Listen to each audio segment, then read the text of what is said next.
Ya, apalagi dalam aturan ini kan kewenangan pemerintah provinsi. Ya, sampai hari ini transparansi soal pengelolaan dana bagi hasil yang dilakukan oleh pemerintah provinsi dengan perusahaan ini tidak jelas. Padahal daerah kita ini nyaris miskin ekstrim. Kita membutuhkan PAD dalam rangka memperbaiki sistem pemerintahan kita sekaligus pembangunan kita di daerah. Bagaimana kita keluar dari kemiskinan ini kalau ini sampai hari ini tidak jelas ya penganggarannya. Jadi mohon dana reboisasi ini mesti ditransparansikan hari ini pada forum rapat paripurna yang terhormat ini, dan dana bagi hasil antara pemerintah provinsi, pemerintah Kabupaten Kepulauan Tanimbar maupun pihak Kemendagri dalam hal ini yang berkaitan dengan pengelolaan hutan ini. Mohon ini menjadi perhatian. Yang terakhir, Pak Kadis, pimpinan dan anggota Komisi 2 DPRD Provinsi Maluku, menarik sekali. Setelah kami rapat, saya mencoba untuk bertanya, bagaimana dengan sistem pengelolaan limbah B3? Ya. Sistem pengelolaan limbah nyaris sampai hari ini tidak jelas. Kalau dalam Pergub itu 15% menjadi pengelolaan menjadi bagian jatah pemerintah KKT. Tapi hari ini juga toh sama. Jadi limbah ini sampai dengan hari ini kita tidak tahu dana limbahnya ini bagaimana. 15% sesuai dengan aturan. Dan karena itu kami membutuhkan daerah Tanimbar dalam keadaan miskin ekstrim ini.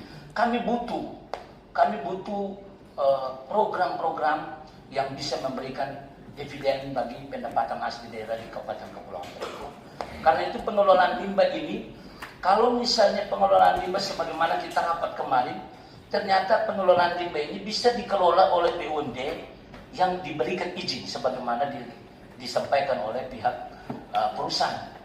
Tapi sampai hari ini Pemda KKT belum mampu memenuhi perizinan itu.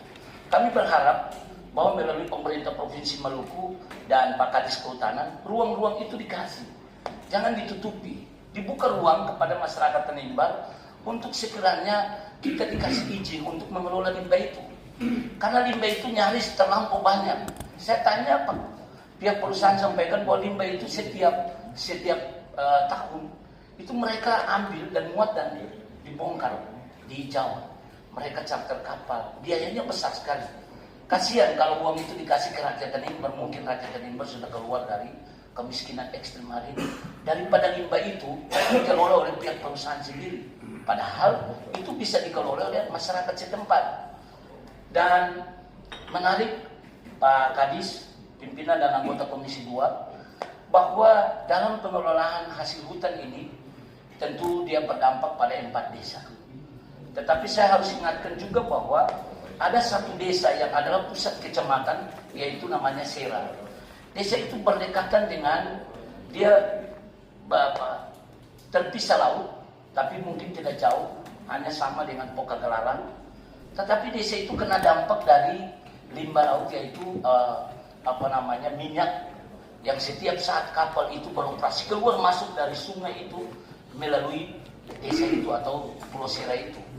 Dan tentu saja itu berpengaruh terhadap biota-biota laut maupun terhadap usaha-usaha sektor perikanan khusus masyarakat di Sera.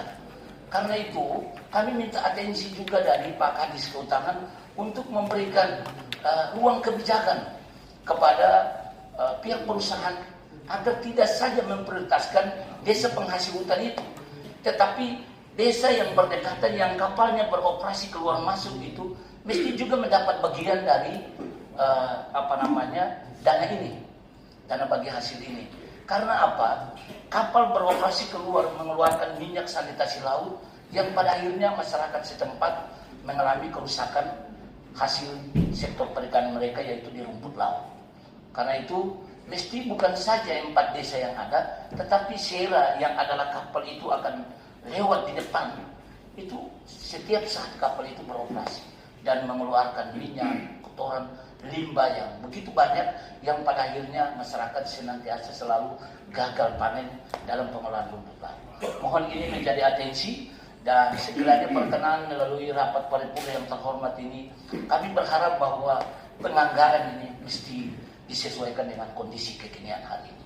Demikian, terima kasih pimpinan. Assalamualaikum warahmatullahi wabarakatuh. Salam.